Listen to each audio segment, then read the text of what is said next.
I was trolling around on the computer this morning and I saw the Carmel concourse on the Avenue from 2019. And it was kind of interesting. And I said, well, what the hell, let's take a look at it. And that's the opening shot. And it's really kind of cool.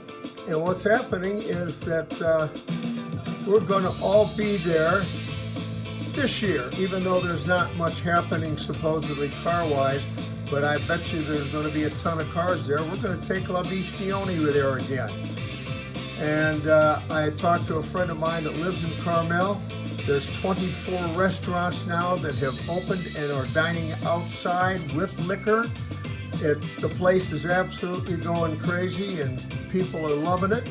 The degree, a little cool though, it's 60 degrees in there right now.